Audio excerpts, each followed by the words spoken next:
road 124, using a gas tax based on the number of lane miles passing through that state. Now, State Road 23 was the shortest route, most direct route from the Georgia line to South Florida at the time, so it was an important road to the state. It was also important to Sumter and Pasco counties because they're pretty large counties with a pretty decent north-south dimension, so they had a lot of lane miles. But Hernando kind of shaped like if you took Vermont, turned it on its end. It has like a narrow peak to the east, kind of like the south end of Vermont. And so that road would only pass through 6 miles of Hernando. And more importantly, it would not pass through the county seat of Brooksville, which is where Hernando wanted a large north-south road to pass. And incidentally, the State Road 41 passes through downtown Brooksville, which goes all the way up to US 41, goes all the way up to the, I think, Upper Peninsula, Michigan. So, a couple other things too. It wasn't really economically attractive to Hernando, but not only that, the area around where State Road 23 passed was called the Richloam. There's 3 swallowtail kites over the interstate right now. So cool looking. But 4. There's 4. There's one crossing right there. Look at that thing. That's big. But I've never seen 5 in one view before. I've seen 3, but I've never seen 4 or 5 in one view before. But it's summertime, so they're here. They wintered down in South America. They queue up waiting for a certain wind pattern to cross the Andes at 13,000 feet for the winter and then come back. But anyhow, that's the swallowtail kite. But anyhow, so it wasn't that economically attractive to Hernando. But not only that, the area of Richloam, the Richloam Tract, large tract of land that held most of that eastern chunk of Hernando, was owned by Tampa interests, banking, timber, a few wealthy individuals, and it was marketed to people coming to Florida after the Seminole Wars had settled down, after the Civil War had settled down, turn to the last century, to invest in a little truck farm, 40-acre, 20-acre, 10-acre truck farm, and just farm. And it did pretty well. I mean, around the turn of the century, they were shipping 2 train car loads of cucumbers a week out of the Richloam Tract. But they didn't have any clout in Hernando County. The land wasn't owned or managed by any of the interests in Brooksville and Hernando County. And so the Hernando County had no interest in improving that road. So while Sumter and Pasco each put $1 million into their section, Hernando really didn't put anything.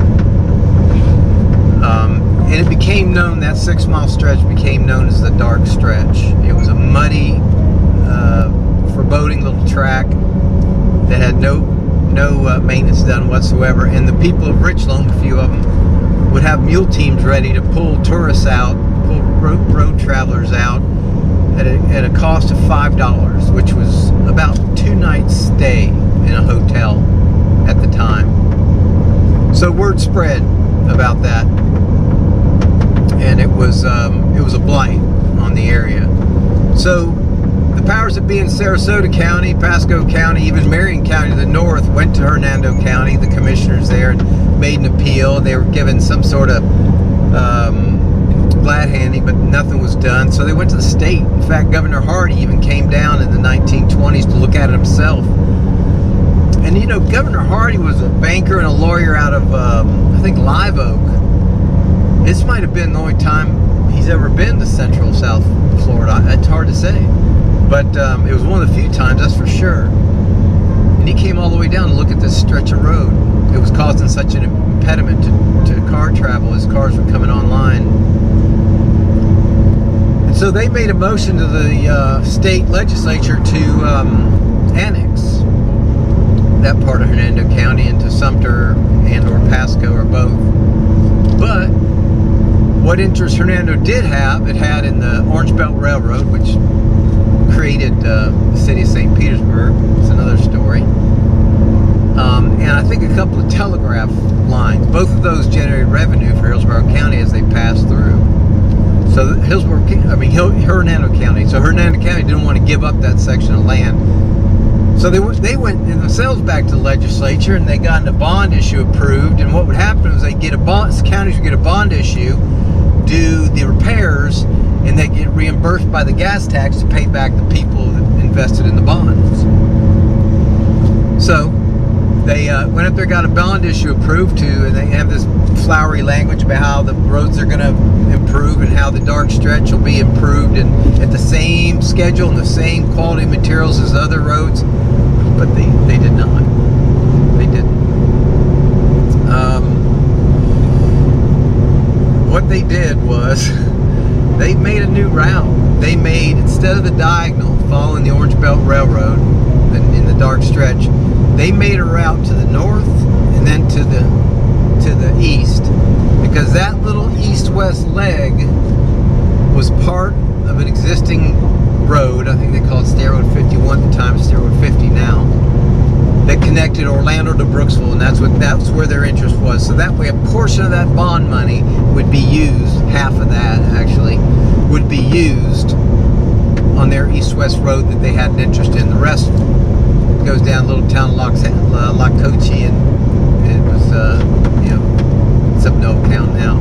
In fact, State Road 23 is gone. Some of the right-of-way is still there. It's been given other names. Some of it's private property, but it's that important road is gone. So I'm going to go up there. I'm going to get in a kayak because I'm going to try to find the remnants of the old railroad bridge from the Orange Belt Railroad. And I'll try to find the remnants of the old, what they called the Bergerus Bridge, which was the Riverland and State Road 23. It's where State Road 23 passed over the Little Withlacochee River. Just as a side note, the county of Sumter, to the north of the river, was so proud of their north-south road that they erected these giant monuments. Stelas, some people call them, big roadside posts, and those giant roadside monuments, 15 feet tall, 5 feet square, had plaques that were carved by a local, stonesmith, I guess,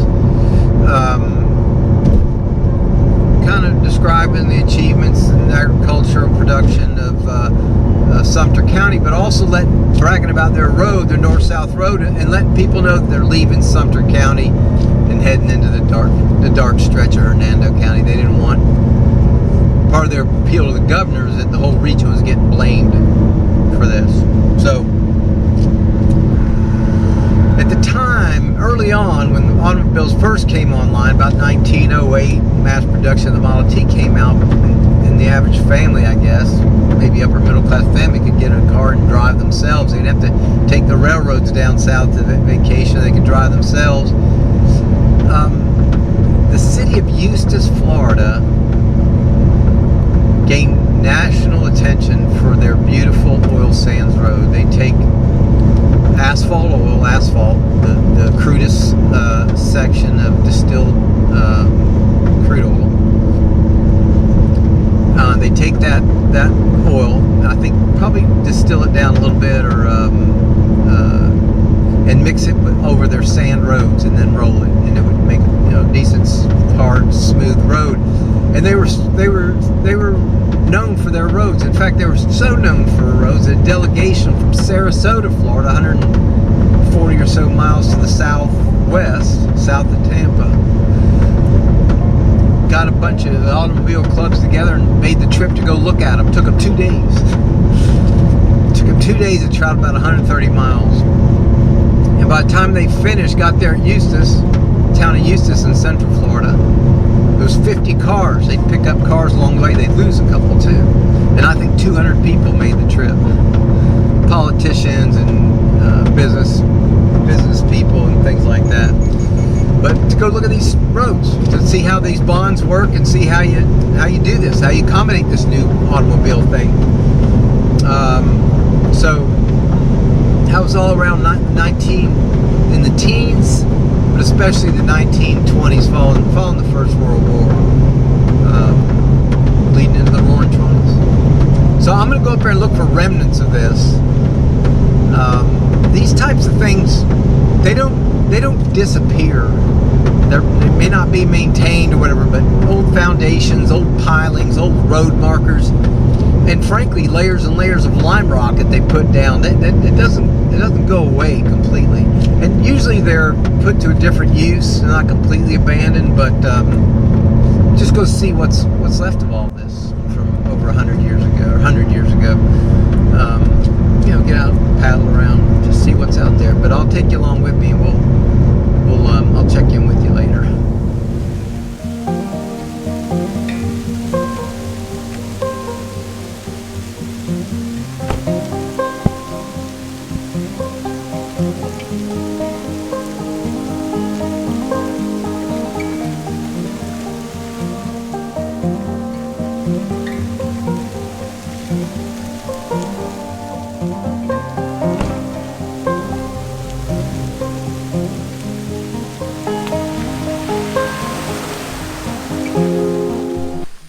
So what I'm doing now is I'm just trying to find a way to the river. There's no boat ramp or anything like that.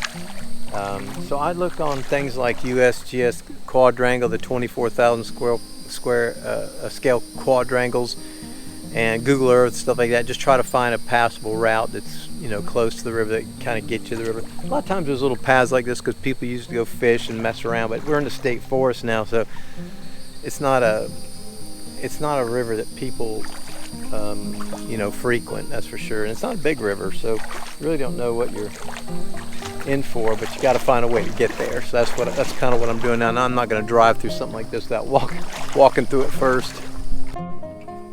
Okay, yeah, so here it is.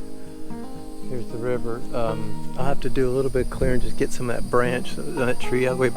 There's been somebody here pretty recently. We've had some rain, but I don't know this size truck here. Big four-wheel drive. I got a little Outback, so somebody will be using this road, so I can't just leave it in the middle of the road. And you don't, yeah, this is definitely the river.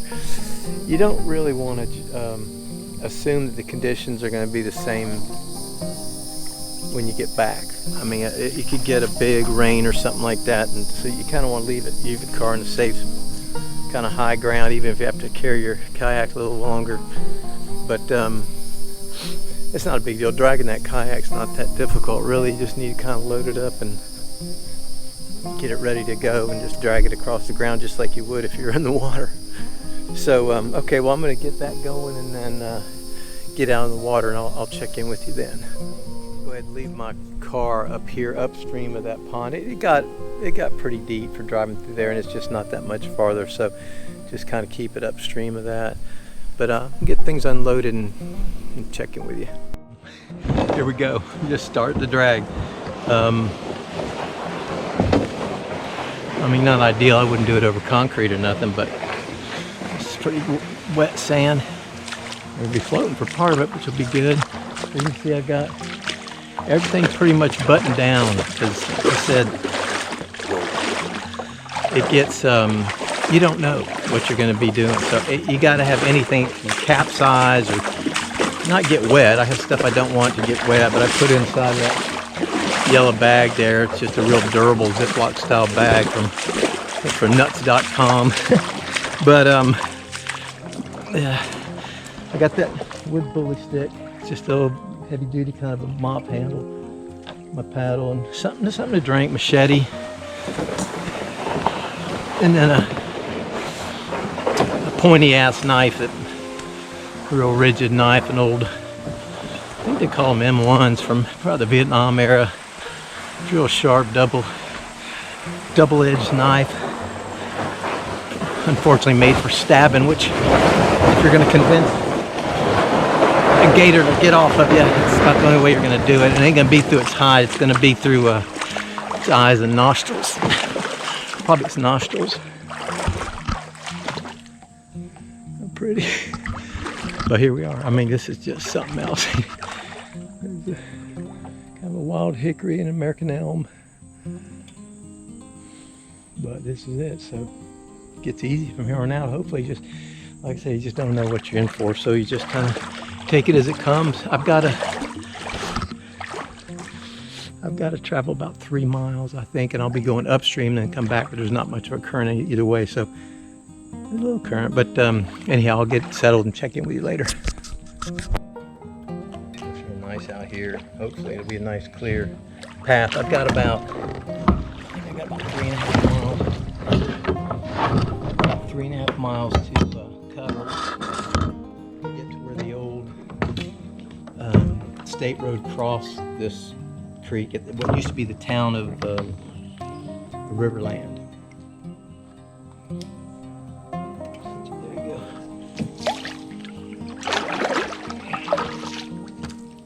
So I hope this is the river because there's a crossing here. There's another road on the other side, and I hope that's just another access, but this does look like it, so I'm going to keep on going.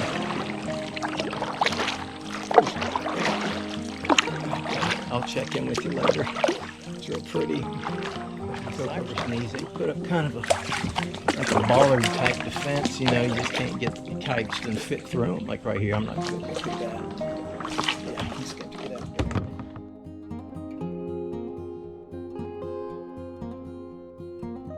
This is just what I'm talking about. This thing crosses the whole way. This ain't a bad one, actually. It's kind of low to the water. You just got to get out and drag that thing, drag it up and over, and then, you know, hope you're not doing that too often. There's some big cypress trees in here. It's really pretty. But yeah, hopefully I don't have to do this too many times. But there's nothing poisonous around me, so that's good.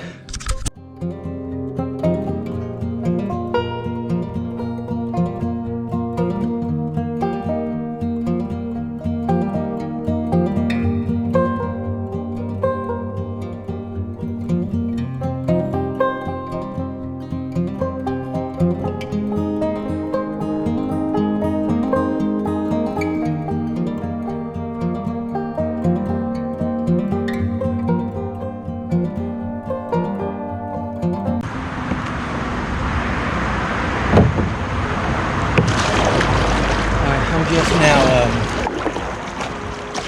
man, that was rough.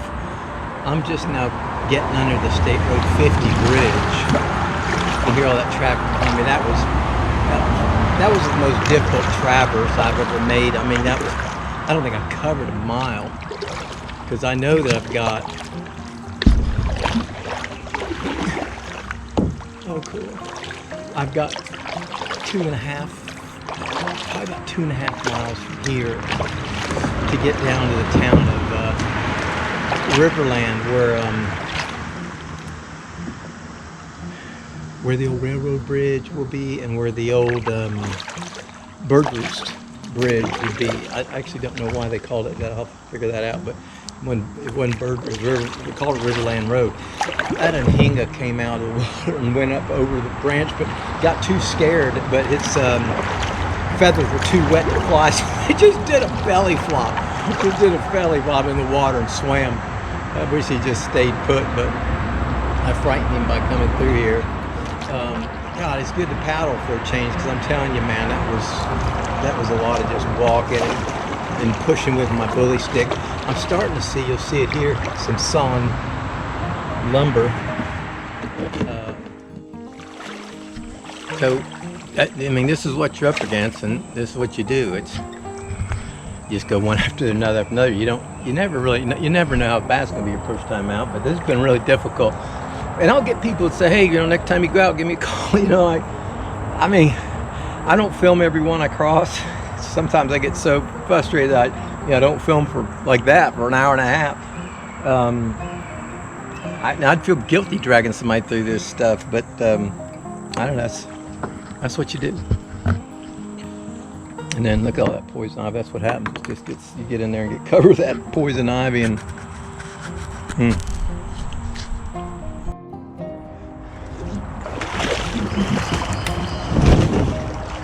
that's why everything's got to be really tied down, because this thing goes sideways, it goes upside down. You just never know. Looks like it's real deep in the channel here, so everything's got to be tied down. That's all there's to it. And just don't carry nothing you don't need, which makes filming tough.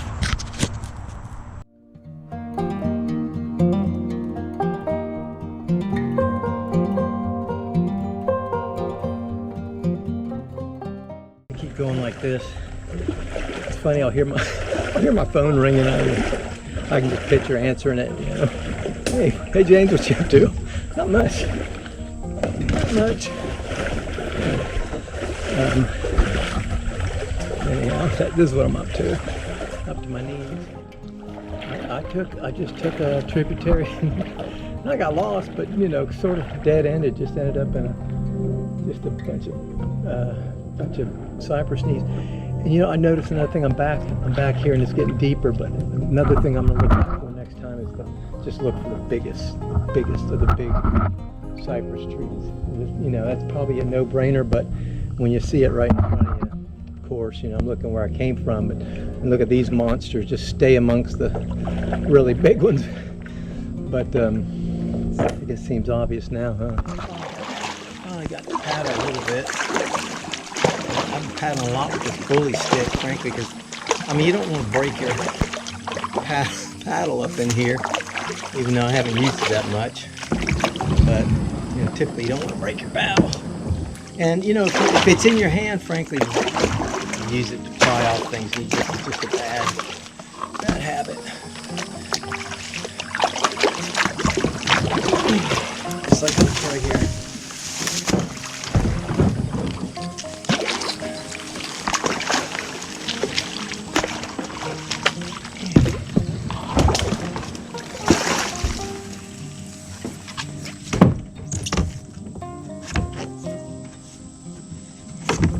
That was a nice little break, though.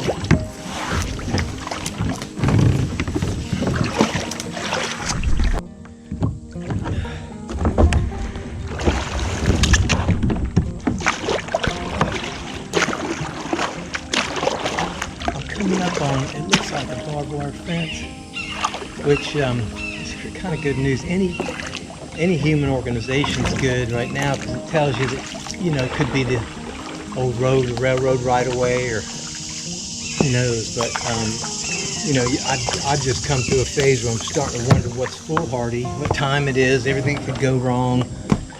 Am I even in the right river? But so this barbed wire fence, it's gonna be tough to cross too. I mean, it's not posted, but by God, if it doesn't tie onto that tree right there just over the river, let's see what it is. God, it's pretty late. Yeah, it runs due north-south. Well, it's not posted, so I'm going to cross it. Barbed wire, like I said, it wasn't posted, but there's, and I see this big embankment.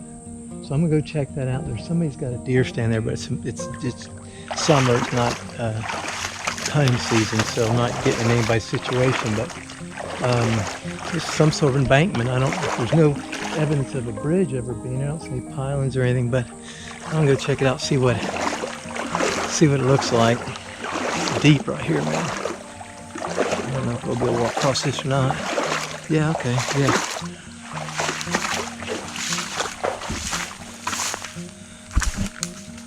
Yeah, it's way up here.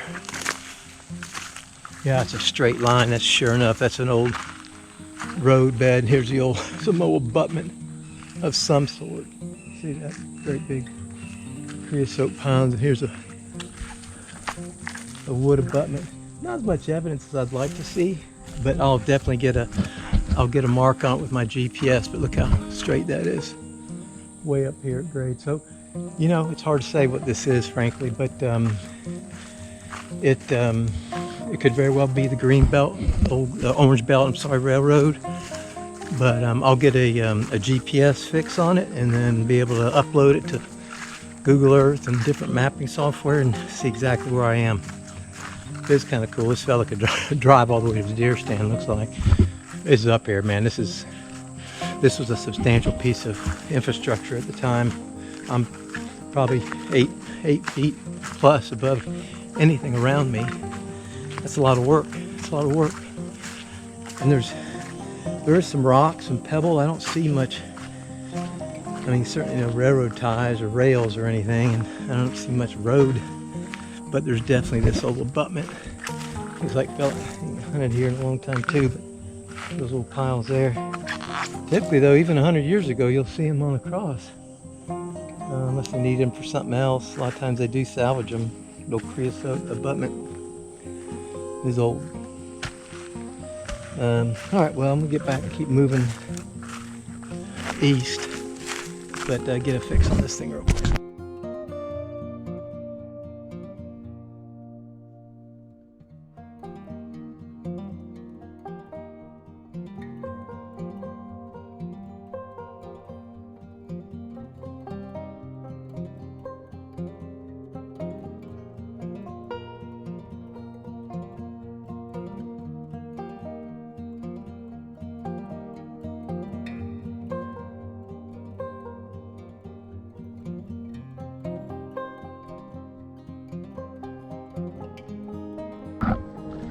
Definitely getting weaker. Well, I didn't make it. It's just 6:30 in the evening, and I didn't see any sign of what I was looking for. Although I did cross that one right away. I'm on the right track. I just got to where it was just not passable. I'm definitely gotten a lot weaker.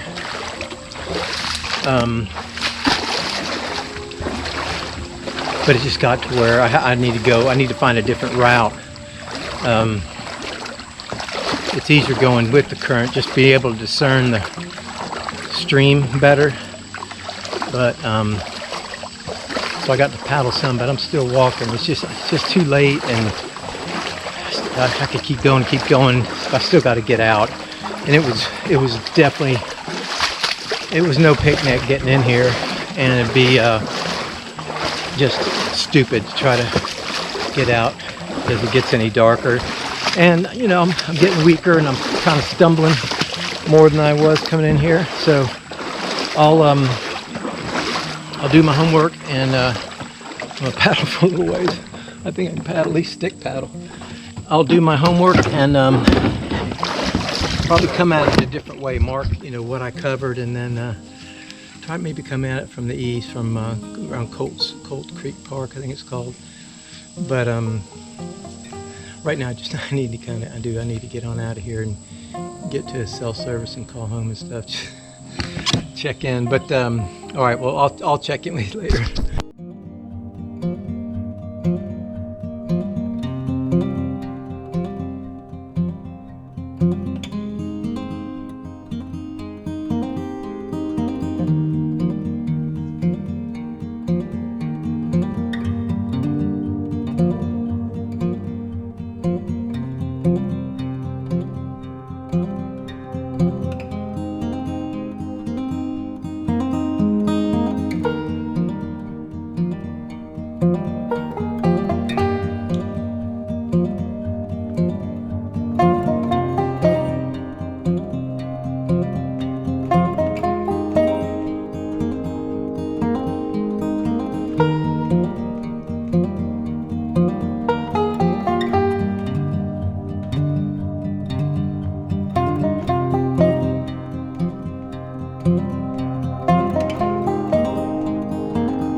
I'm